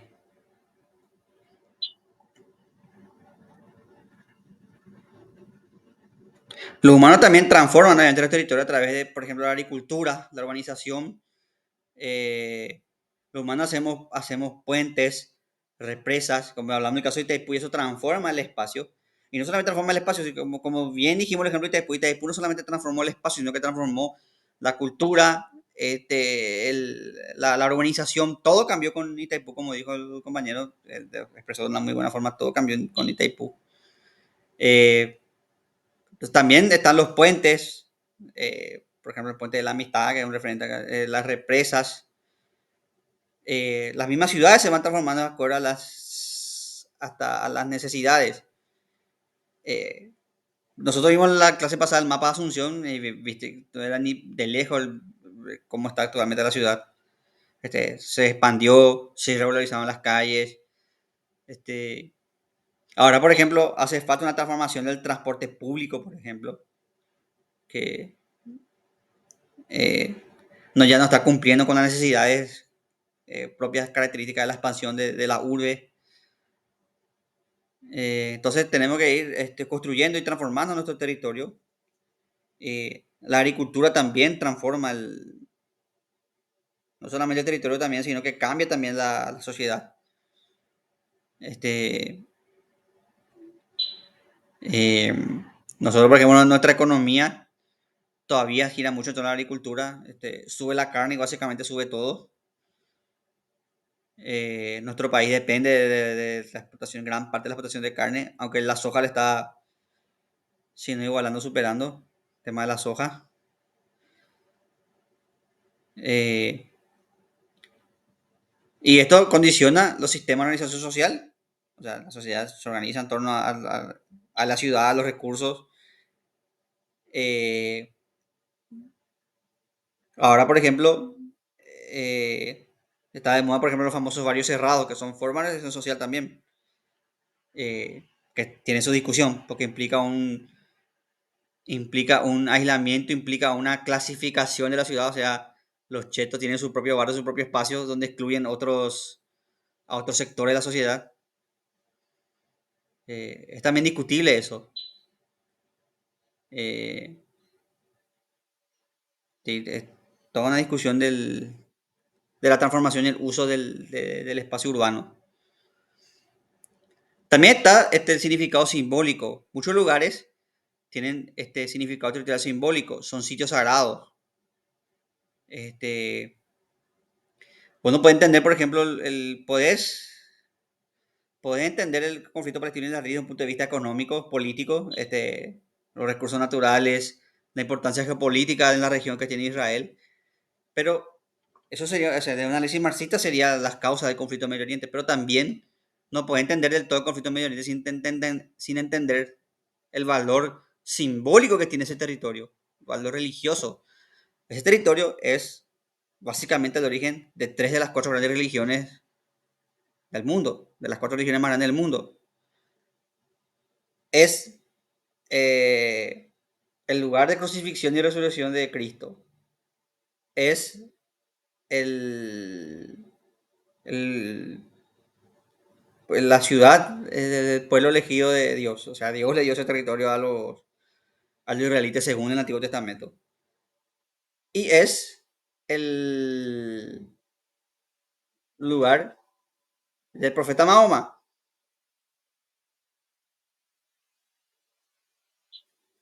Excepto el budismo, tres de las cuatro grandes religiones del mundo tienen que ver ese lugar. Entonces, es una importancia territorial inmensa. Tiene un valor religioso inmenso y eso también forma parte del conflicto en Medio Oriente. Que Abraham es el padre de todas las religiones. Todos los dioses eh, que mencioné son dios de Abraham y todos se pelean entre ellos. Es como la pelea de tus tíos por el terreno de la abuela. Entonces vos no puedes entender, o sea, para entender el todo conflicto no puedes ceñirte en un análisis economicista, sino que tiene que tener también el valor religioso que tiene ese pedazo de tierra. Porque vos podés decir, sí, tiene valor geopolítico, pero es un pedazo de desierto. ¿Por qué tanto quilombo por un pedazo de desierto? Y bueno, porque aparte de ese valor geopolítico, de ese valor territorial, este, tiene un valor espiritual, religioso. Lo mismo, por ejemplo, el conflicto de los Balcanes. El conflicto de los Balcanes, obviamente, es geopolítico, otra cosa es la Guerra Fría, Este, se termina la unificación cuando se disuelve la Unión Soviética, pero también tiene que tener que los Balcanes conviven varias sociedades con sistemas religiosos y políticos distintos, entonces ahí se hace un polvorín. De hecho, los Balcanes eran un polvorín ya antes de la Unión Soviética. Fue en los Balcanes donde murió el exactamente, es el Imperio Austrohúngaro. O sea, siempre fue una región difícil de gobernar porque ahí conviven muchas culturas, es complejo el tema. Y tiene raíces políticas, religiosas, espirituales. Entonces, el territorio tiene un significado también simbólico. Acá también entra un tema importante que es el tema de los monumentos históricos. Cómo vos haces, o sea, el valor que tiene el monumento histórico. ¿Qué valor vos le das? Por ejemplo, la Estatua de la Libertad, que siempre en las películas, eso cuando llegan los migrantes, te enfocan la estatua hacia ellos llegando, ahí como un símbolo de que llegaste al país de la libertad, la bienvenida, así siempre ese es. O la Torre Eiffel, si es una nación francesa, exactamente. O la Torre Eiffel, que si bien en un momento fue criticada y la gente quería que se saque, ahora es un símbolo de Francia. Y es simpático el caso de la Torre Eiffel porque era un monumento que la gente, que de hecho se iba a echar, pero la guerra mundial le salvó porque usaron como antena de radio. Y, y después se quedó como un símbolo de Francia. Entonces ahora los franceses, sí, nuestra Torre Eiffel, nuestra Torre Eiffel. Pero usted antes no le querían, no, es nuestra Torre Eiffel, es un símbolo de Francia. Y de hecho se encargan todas las mercancías. Si vos te vas de Francia, llaverito con la Torre Eiffel, todo tiene la Torre Eiffel ahí, en toda la mercancía tiene. Es el valor que se le da. Eh, y está el tema de los museos. Los museos son lugares de memoria que también da discusión, porque ¿qué guardamos en los museos? Tenemos el caso del Museo Británico que guarda cosas que este, fueron de su periodo colonial, no obtenidas de buena manera, y ahora hay toda una polémica por el tema de si el Museo Británico tiene que conservar o tiene que, sí, exactamente. Los griegos, por ejemplo, le reclaman porque ellos sacaron ilegalmente, literalmente robaron los mármoles del Partenón y los griegos hasta ahora le están reclamando. Este, y varios países están reclamando hay un Moai que la comunidad española está reclamando hace rato a ellos los Moai, porque los Moai, y acá volvemos al tema, los Moai no solamente son estatuas para los para los Rapa Nui, sino que son el espíritu de sus ancestros. Entonces, llevar un Moai al Museo Británico y tenerla ahí es como tenerle a tu ancestro preso ahí en el extranjero. Para ellos tiene un valor religioso, espiritual. Y el Museo Británico estaba sin de devolver el Moai. Y los Rapa Nui incluso le ofrecieron, vamos a hacerte un duplicado, pero devolvernos nuestro antepasado, devolver a nuestro ancestro. Y los británicos dicen, no, porque tiene que estar preservado, se puede fundir en el viaje. Ponen un montón de excusas. Pero ahí está el tema de el valor simbólico que se le da y versus el valor material. Sí, exactamente, Quintin. Howard Carter, que eh, puede decirse que contribuyó mucho, pero también eh, entonces, ese es todo el tema de los museos. Los museos también es una discusión. ¿Qué preservamos nosotros en los museos?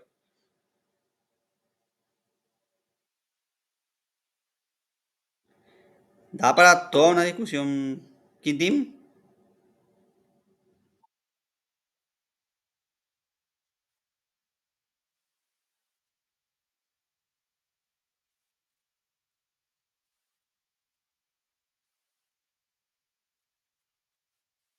y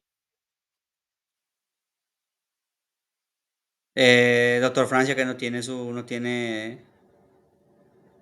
sus huesos. Eh, sí, exactamente.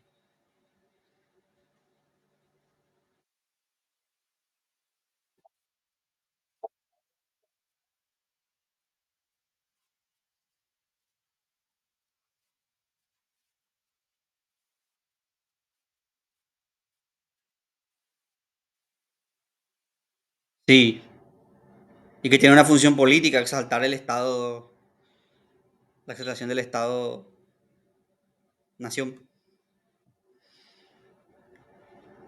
El territorio también se convierte en una señal de identidad y pertenencia.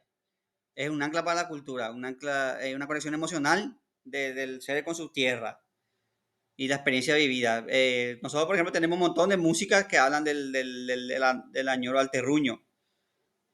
El tipo que abandonó su pueblito se va a la ciudad y le canta a su terruño. ¿Cuántas músicas no tienen esa temática? Eh,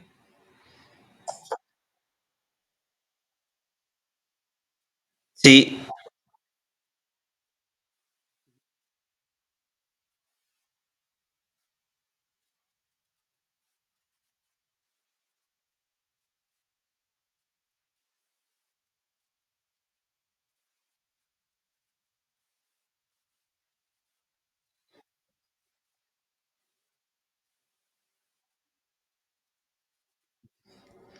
eh, también tenemos cómo se organiza socialmente el espacio dentro de un territorio.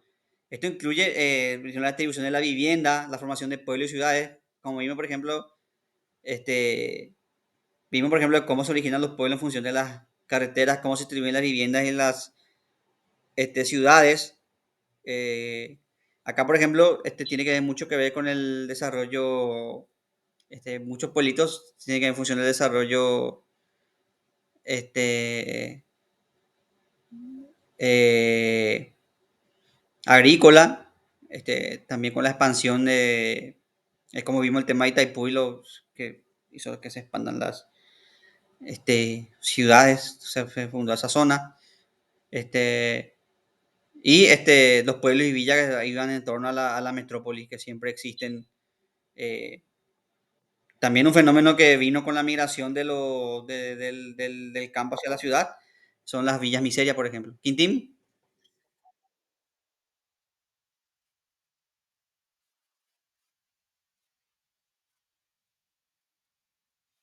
Sí,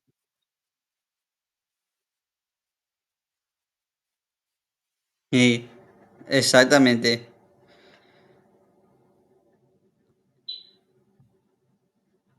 Y después tenemos el tema del patrimonio cultural. Patrimonio cultural no solamente es material, puede ser algo material, eh, un templo, una iglesia, eh, pero también puede ser inmaterial. Hace poco, por ejemplo, la guaraña fue nombrada Patrimonio Cultural, y eso no es algo material, es inmaterial. Bueno, las partituras son materiales, pero se entiende, ¿verdad? La música es... ¿Por qué? Porque es una preservación de una manifestación visible. Hay patrimonios culturales, ruinas, como le dije, ruinas, templos, son patrimonios culturales. Este, la gastronomía, muy buen ejemplo, Quintín, la gastronomía también puede ser un patrimonio cultural. Entonces, porque ¿a qué se le denomina patrimonio? A lo que contribuye a la preservación de esa cultura. Entonces, vemos que la relación de territorio y cultura es producto de un impacto mutuo, un dinamismo en un ciclo constante. Las prácticas culturales, como la agricultura, se adaptan a las festividades y rituales territoriales. O sea, por ejemplo, vimos nosotros que lo que sería San Juan está en cosas solsticio y también se adapta a las prácticas culturales. El carnaval generalmente coincide con el tiempo de cosecha, porque ahí es donde hay abundancia de comida y ahí es donde vos tenés que, no es como antes que no había heladera, o sea, no es como ahora que hay heladera, perdón, entonces vos tenés que repartir el excedente. Entonces, por eso se hace una festichola, se hace un... Entonces, ese es el origen del carnaval, es asociado a la fiesta de cosecha. Y tenemos, ya hablamos nosotros también del Caray de Octubre, que justamente es un ritual de tiempos de escasez. Que tenés que comer yo para, porque el locro es un alimento que dura mucho tiempo. Eh, los rituales asociados al solsticio de invierno, las Saturnales y bacanales, en ejemplo perfecto, eh, que menciona acá el compañero Quintino. Entonces, ven cómo las prácticas culturales están asociadas, también se van asociando con el territorio, los paisajes y los ecosistemas. O sea, están asociadas. eh, También la identidad cultural se construye en el sentido de pertenencia a un territorio, impulsa la defensa y la preservación de ese territorio. Por ejemplo, el tema de ser paraguayo. Nosotros construimos lo que es nuestro ser paraguayo. Y la identidad paraguaya es algo construido, no es algo que no es algo natural, sino algo establecido. Eh, una identidad que nosotros mismos nos formamos a través de nuestra historia, entonces nosotros decimos el ser paraguayo. Y se puede discutir esto. ¿Qué es realmente ser paraguayo? Se puede poner en discusión eso. ¿Qué es realmente ser paraguayo? Y nosotros apelamos a un pasado, no sé, apelamos a un pasado glorioso, pasado común que tenemos glorioso, que el paraguayo es valiente, aguerrido, que soportó la invasión de 3 países, de- que se impuso en la guerra del Chaco. Forma parte de nuestra identidad eso. Cosas como el fútbol también forma parte, si bien el fútbol es un deporte inglés, el fútbol forma parte de nuestra identidad paraguaya. El paraguayo es cerrista, es olimpista, el paraguayo tiene su sagrado ritual de ver el partido tomando cerveza con alguna botana o con... eh, forma parte, son cosas que forman parte, la comida forma parte de nuestra identidad y también está asociado a el territorio. ¿Por qué nuestra comida es pesada? ¿Por qué si nosotros, Quintín,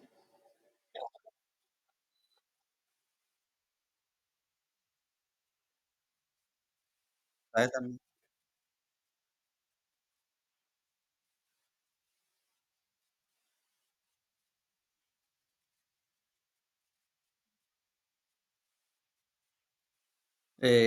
Luego con un té de chía no iba a aguantar la jornada laboral de un mensú, por ejemplo.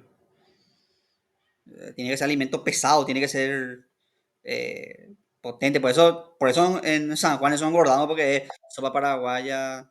¿Sí, Rafael?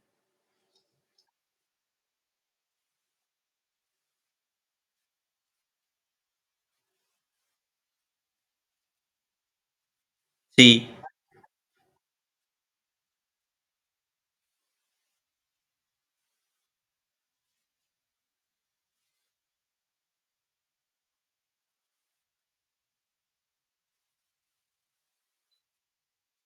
té antes de coca, eso.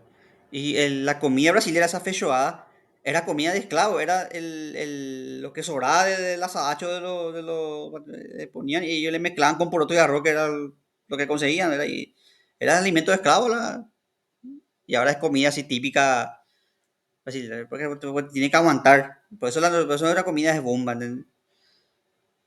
Y forma parte de nuestra identidad cultural.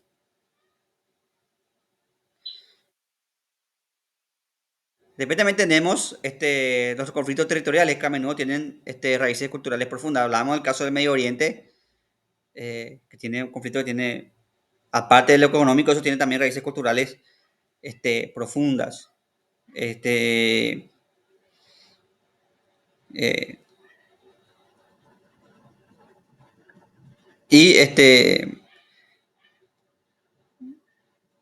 tenemos también que hablar del concepto de desarrollo cultural territorial sostenible, que es integrar esa dimensión cultural a los valores activos. O sea, el crecimiento social y tiene que ser respetuoso con el territorio y con la cultura. Vos no podés sencillamente expandirte por expandirte. Si vos, por ejemplo, sos un arquitecto y querés urbanizar, tenés que tener en cuenta la cultura, los intereses culturales de esa región, las necesidades de esa población. Entonces, no le pueden poner así nomás un estilo de vida.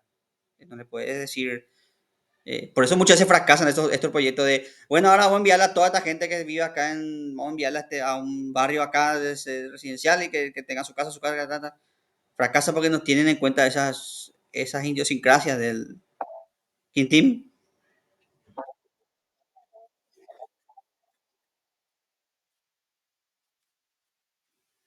Sí,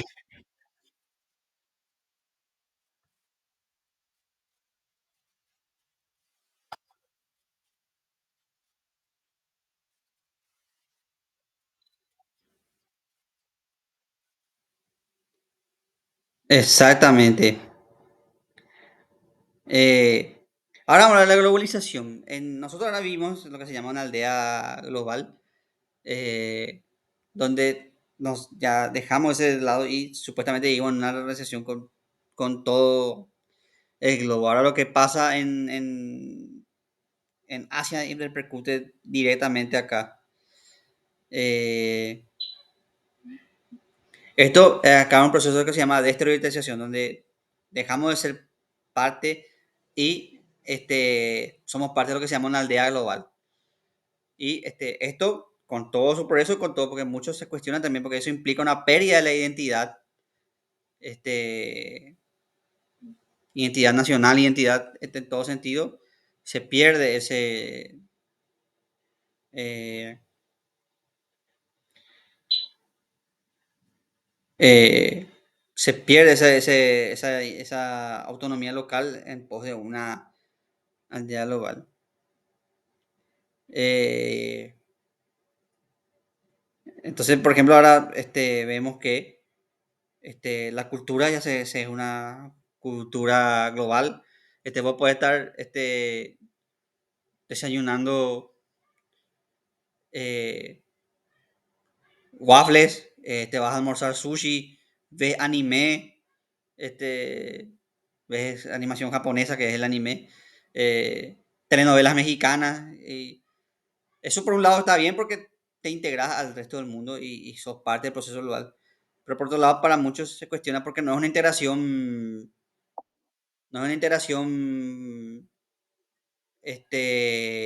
formal, sino que básicamente es donde las potencias te imponen su modelo de vida y de Quintín.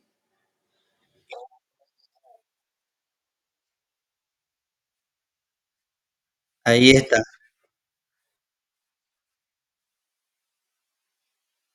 Es como, ahora tenés que vivir así. Es parte y como dije, la globalización trae sus cosas buenas, pero también trae sus cosas malas, porque muchas veces, como expresó como yo Quintín, el modo de vida de nuestra sociedad no corresponde con ese modo de vida globalizado. No se, no puede pretender que todas las regiones vivan y piensen igual y sean parte de los mismos procesos. Eh, entonces, Y también que para muchos se pierde parte de la identidad con todo este tema de la, por ejemplo, el tema del idioma que se está perdiendo, el español está lleno de términos en inglés, coaching, y así, stalker, en vez de decir la cosa, vos me estás stalkeando, esas cosas, son términos que entonces se pierde ese. Y también la crítica que se subvierte a la lógica del mercado capitalista, o sea que vos dejas de ser y sos básicamente un producto de mercado. Y eso incluye que tu cultura también se convierta en un producto de mercado. Entonces, México es tacos, nachos, chimichanga. eh, Japón es anime, Godzilla y no sé qué otra cosa más, los Power Rangers. eh, Exactamente, un código de barra. Entonces, eso es lo que trae la globalización.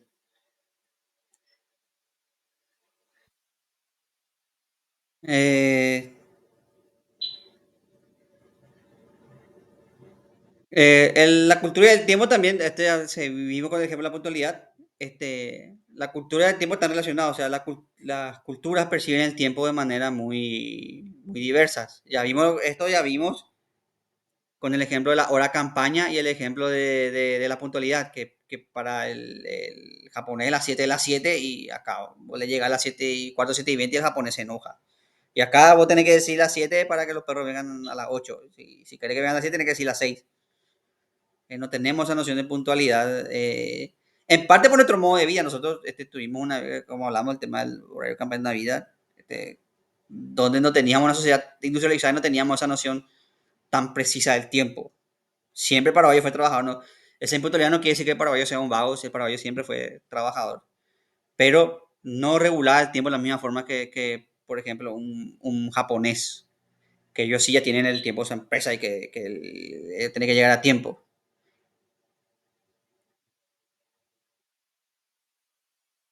Como dije, entonces, sí.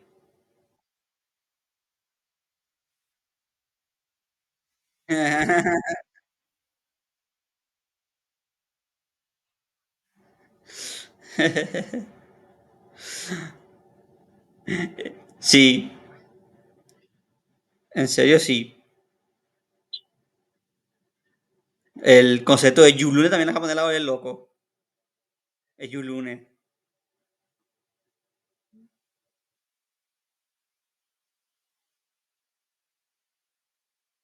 Acá tenemos el tema del ritmo de vida, la productividad. Famoso en esta sociedad ahora te exigen el tiempo es oro, por eso justamente los relojes y justamente ese ahí tiene que ver con el japonés, porque para allá el tiempo es valioso. Una hora que vos perdés es una hora que vos no producís. Entonces, por eso ellos son así tan marcados con la puntualidad. Y nosotros que vivimos una economía, que venimos de una tradición de subsistencia, no tenemos tan marcada esa noción. Entonces esto da pertenencia a la herencia del horario, el horario de trabajo, plazos más o menos rígidos y cierta tolerancia. Nosotros en este país somos muy tolerantes en ese sentido. O sea, el paraguayo es muy tolerante. Vos le decís al paraguayo, ¿sabes qué? Hoy no vení mañana y te va a venir. En cambio, el japonés, vos le decís, vení mañana o yo lunes, y el tipo te va a mirar. ¿Por qué te decía el tipo así? Vos me dijiste hoy. Y el japonés cuando le decís hoy es hoy. No, hay un. No, pero vos sabés que. eh, yo la otra vez estaba viendo un video de colombiano japonés Yoko Kenji. Y él contaba que vos acabo de llegar tarde a tu trabajo y vos, disculpame por no sé qué tal cosa, llegué tarde. Y tu jefe, sí, marcar nomás tú. En, en Japón, dice él, bueno, tenés que dar excusa. Vos tenés que decir, llegué tarde, perdón. No importa que no haya sido tu culpa, que haya habido un choque y que vos no haya podido, que haya. No importa que no sea, vos tenés que disculparte como si fuese tu culpa. A mí personalmente, culturalmente, me es un choque eso. ¿Por qué yo tengo que disculparme si no es mi culpa? Yo no tengo la culpa de que el transporte sea una porquería deficiente, pero el japonés sí. Al jefe no le importa la excusa, no le importa, porque al jefe lo que le importa es que vos llegas tarde, entonces tienes que disculparte. Tienes que irte con tu jefe y disculparte. Así son ellos. ¿Sí?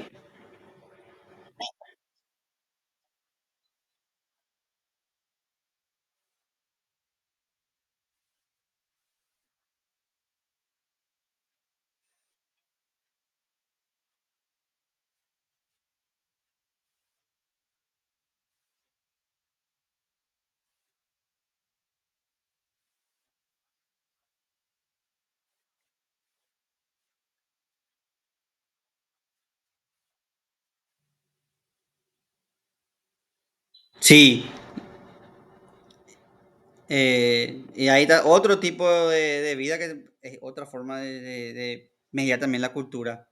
Después también tenemos el tema de las tradiciones y celebraciones, que como vimos ya, esto no me va a tener mucho porque ya vimos, los solsticios están ligados a el tema del clima y depende también de las culturas y eso establece el tema, por ejemplo, de cómo celebramos y en qué tiempos se celebra.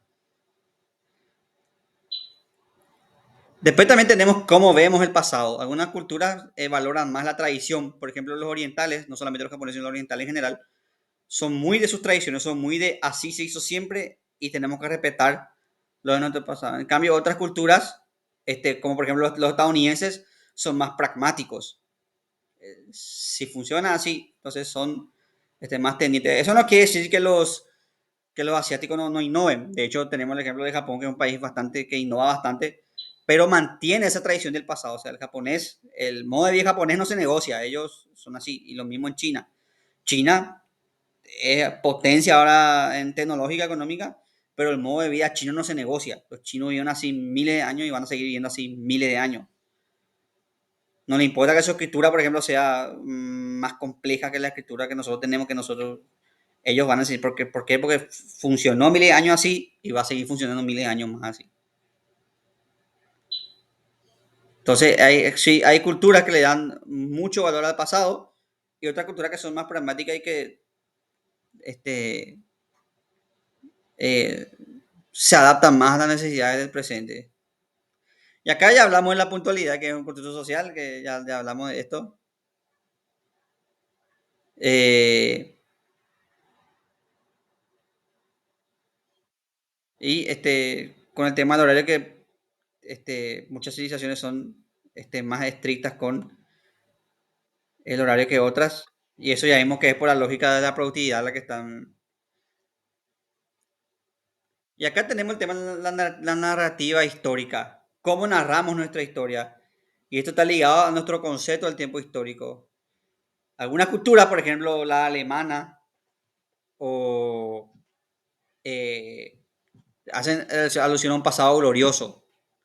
Y eso está muy arraigado y de hecho también puede ser parte, es una de las cosas del surgimiento del nazismo del que hablamos, porque ellos están muy ligados a esa tradición gloriosa de Alemania, a ese pasado glorioso.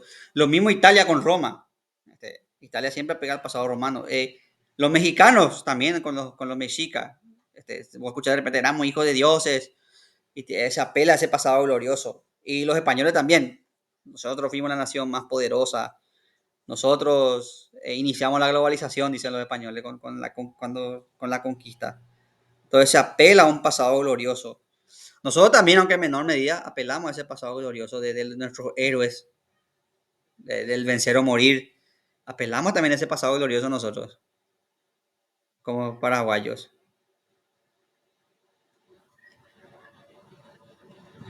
También, cómo a través del lenguaje conceptualizamos el tiempo. Algunas culturas tienen una rica variedad de tiempos, mientras otras no. El español, por ejemplo, tiene varios tiempos verbales, eh, pero el inglés no tiene tantos tiempos verbales como el español, por ejemplo.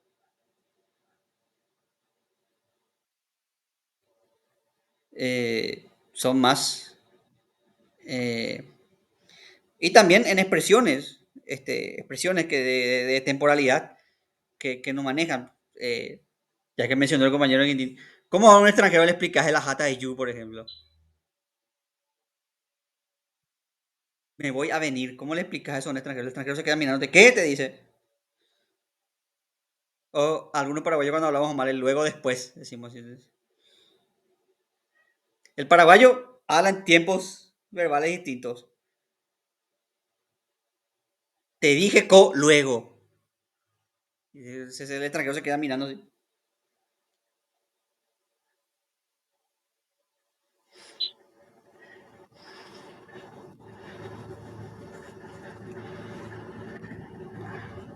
La cultura, como dijimos, también transforma el significado del tiempo. Cada cultura construye su pasado, ya vimos, desarrolla su calendario. Hablamos de los calendarios que se hacen en relación a las culturas, en relación a los cambios de tiempo y a las regiones que vivimos. Depende de la región, los calendarios solares o lunares.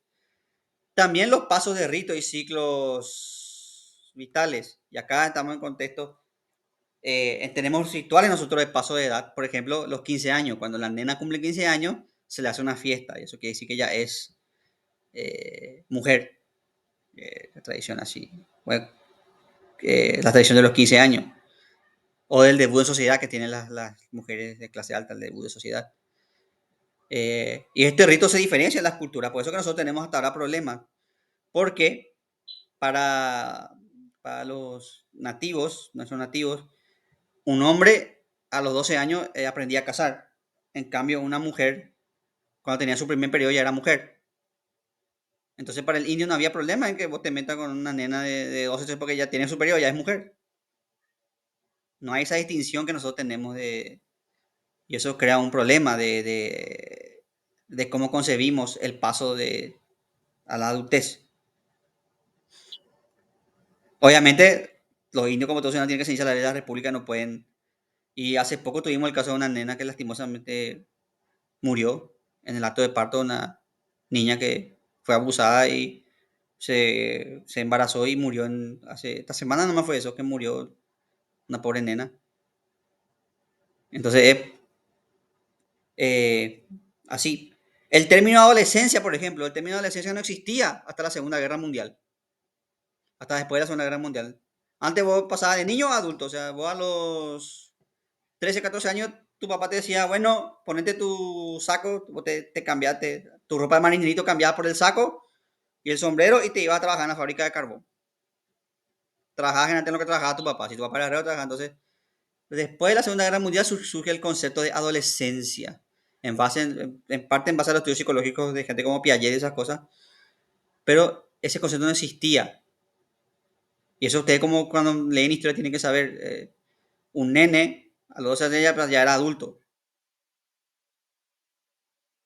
Ya, bueno, mi hijo ya sos grande, tenés que ir a trabajar. Y lo mismo los indios. El niño tenía la edad, cuando tenía una edad suficiente, le decían, bueno, mi hijo agarra esta lanza y vamos a cazar. Y ahí ya él se consideraba adulto. Él no existía ese concepto de adolescencia es nuevo. Es de la mitad del siglo XX. Y por eso que después surgen las bandas para adolescentes como fueron los Beatles y esas cosas que surgen. Son bandas para ese mercado específico, pero antes no existía ese mercado. Para concluir, este, es necesario entender el tiempo y el espacio en el contexto de la cultura para entender la experiencia humana. El tiempo da forma a nuestro ritmo de vida, moldea nuestras tradiciones y forma parte de nuestra memoria colectiva, eh, mientras que la cultura define valores como la puntualidad le damos valor a los monumentos históricos y a las costumbres y tradiciones del pasado. Este, el espacio determina cómo nos sentamos, qué valor simbólico le damos a nuestros lugares, cómo se van transformando con la cultura y cómo nos organizamos como sociedad. Por eso, estos dos aspectos son importantes para comprender el desarrollo de la sociedad. Una sociedad, para terminar, cerrar ya, una sociedad no se desarrolla en el vacío, sino que se desarrolla la cultura se desarrolla en un tiempo y un espacio que interactúan con la cultura, pero que la cultura también modifica nuestra noción del tiempo y del espacio. O sea, es una relación recíproca.